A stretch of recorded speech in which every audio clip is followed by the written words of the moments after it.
From the opinion pages of the Wall Street Journal, this is Potomac Watch.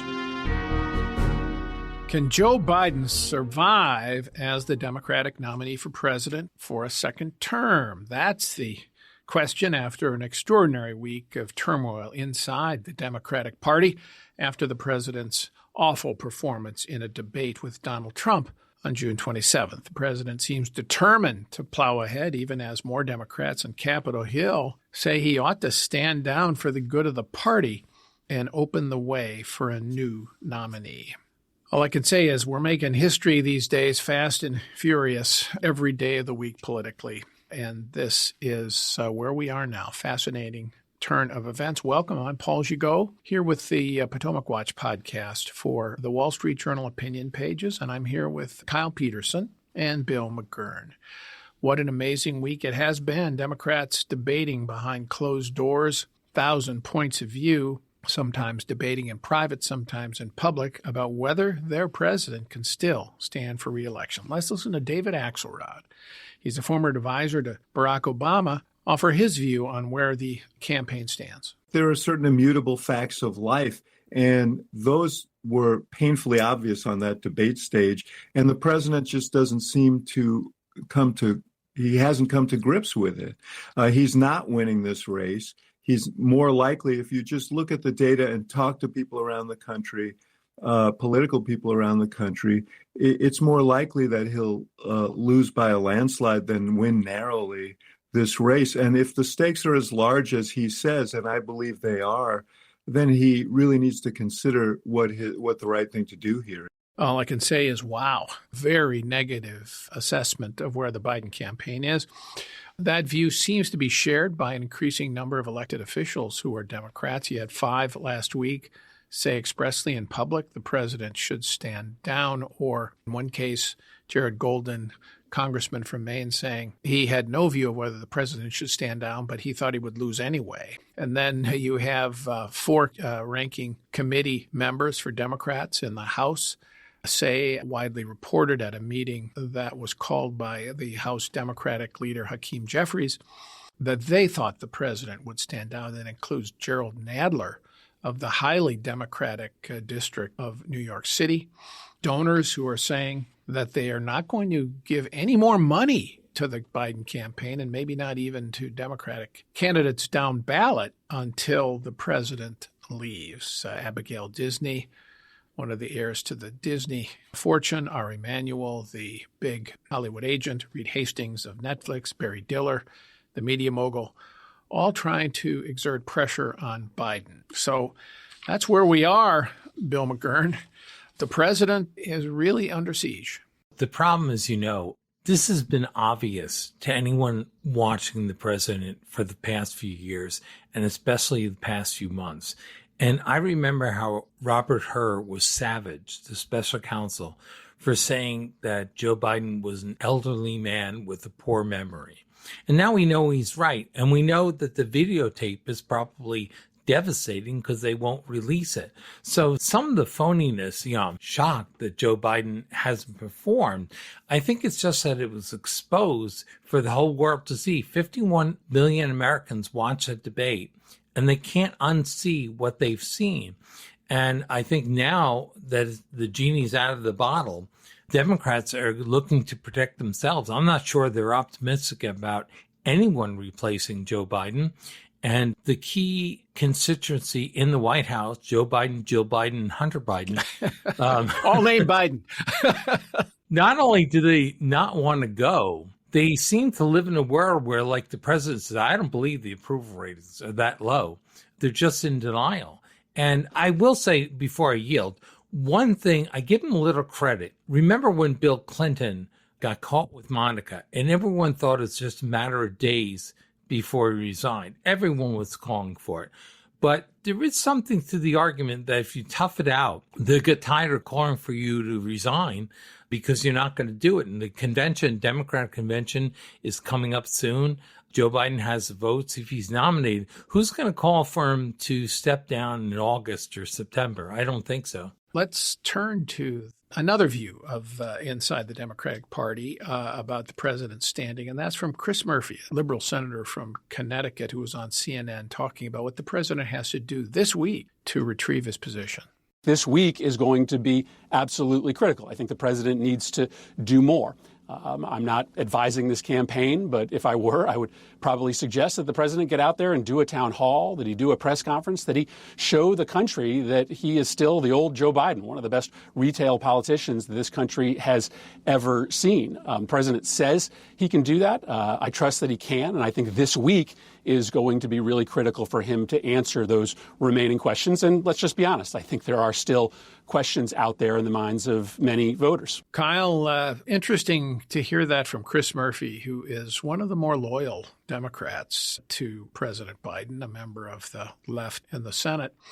And I think his caution there, his unwillingness to commit wholeheartedly to the president, suggests the anxiety that exists among across the Democratic House and Senate delegations. Yeah, and I think it's also a bit of strategic thinking. I think that there's many Democrats who probably privately think that they'd be better off as a party, we'd be better off as a country if Joe Biden stepped aside. But there's nothing to be gained from calling for that and making enemies in the White House, in the administration, if he's not ready to do that. And so if Biden ultimately decides to bow out of the reelection, I think we'll be hearing different statements from a lot of these Democrats that are right now kind of standing by the president, at least in public. I do think that there's something to be said for how the president goes out on the campaign trail and whether he can try to turn around this perception. But I think it will be very, very difficult given the 50 million people that watched that debate and then the millions more who watched the president's interview last week with George Stephanopoulos. And the most worrying segment to me was when Stephanopoulos says, did you go back and watch that debate afterward? This is a debate that happened a week before, and the president says, I don't think I did. No. And that's like asking a elite athlete, did you watch the tape of that game where you guys lost in a rout? And the athlete says, I'm not sure. I don't think I did. I mean, that is a memory issue that I think is hard to convince voters that they didn't just witness you saying what you said. All right, we're going to take a break, and when we come back, we'll talk about the President Biden White House strategy to survive this period of questioning his ability to serve a second term when we come back. Welcome back. I'm Paul Gigot with the Wall Street Journal podcast with Kyle Peterson and Bill McGurn. President Biden right now, notwithstanding all the calls for him to stand down, is having none of it. Let's listen first to an answer he gave to George Stephanopoulos in that interview on ABC on Friday. I've spoken to all of them in detail, including Jim Clyburn, every one of them. They all said I should stay in the race. Stay in the race. None of the people said I should leave. But if they do? Well, it's like, they're not going to do that. You sure? Well, yeah, I'm sure. Look, I mean, if the Lord Almighty came down and said, Joe, get out of the race, I get out of the race, the Lord Almighty's not coming down.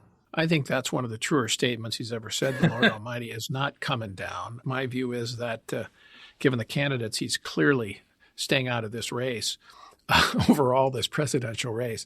But the president seems determined, Bill, and he's really fighting hard. And I want to listen to another clip here. He went on Morning Joe on MSNBC this morning to underscore his determination to stay in the race. Let's listen. I am not going anywhere. I wouldn't be running if I didn't absolutely believe that I am the best candidate to beat Donald Trump in 2024. We had a Democratic nominating process where the voters spoke clearly. I won 14 million of those votes, et cetera. So I not only believe that from the beginning, but I wanted to reassert and demonstrate that it's true. And I'm going to be doing that all through this week and from here on. Bill, he also sent a letter to Democrats in Congress on Monday with the same strong assertion that he's not getting out and invoking the will of the public who voted for him in the Democratic primaries, and essentially saying that it would be disenfranchising these voters for the delegates at the convention to turn him out, and also all but challenging somebody else. You want to take me down? Okay, let's go to the floor of the convention and take me on. You talking to me, in other words? You talking to me? Let's go have it out at the convention. Well, I think as a legal matter, he's right. I mean, the problem the Democrats have, which they can't fix, is they can't force the president out. The only way he goes is if he agrees to it. He has the delegates, he has the votes that he's been emphasizing, but it's kind of disingenuous on the president's part, because the question is, would he have all those votes if people had seen what they saw in the debate? Like, did people know that he had these issues with his mental acuity? So I don't think people knew that, or knew it as strongly as they did now. And so it's a little disingenuous for the president to argue that. But I think it points to the fact he can resist if he doesn't want to go. Now, I think the big question for him ultimately will be if the Democrats go to him. People point to 1974 when the Republicans, led by Goldwater, went to the White House to tell Nixon, his presidency was over. The big difference then was that the House and Senate leaders who went to see Nixon were telling him he didn't have the votes to stave off impeachment in the House, and he didn't have the votes to stave off a conviction in the Senate. And Nixon resigned the next night. This case is very different. Joe Biden has the legal arguments on his side, the procedures and stuff. It's just not made for replacing a candidate who doesn't die or take himself out.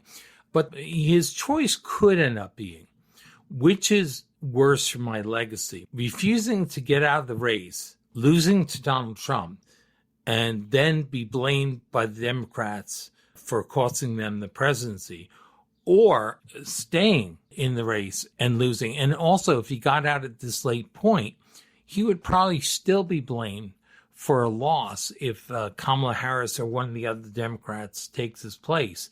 So he might decide that in his interest, for his legacy, it's better to go graciously and have some sway over what happens. He could free his delegates to vote for whomever he wants. He could anoint Kamala Harris. He could do a couple of things. That would be the only argument that I see persuades him. He'll be a real villain if Donald Trump wins the presidency. The White House strategy for now, though, seems to be no, never, we're not getting out. And it seems to be emerging what they're doing rhetorically is they're going to play to their base. They're invoking support among black Democrats in particular and union supporters. He was in a black church over the weekend. Some of his supporters in Congress are starting to say, isn't it interesting that no black Democrat has spoken up against Biden calling for the president to leave?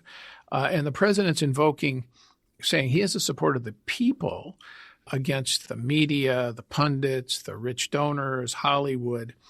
And he's almost saying it would be disenfranchising those people if he's denied the nomination. Kyle, good strategy or not?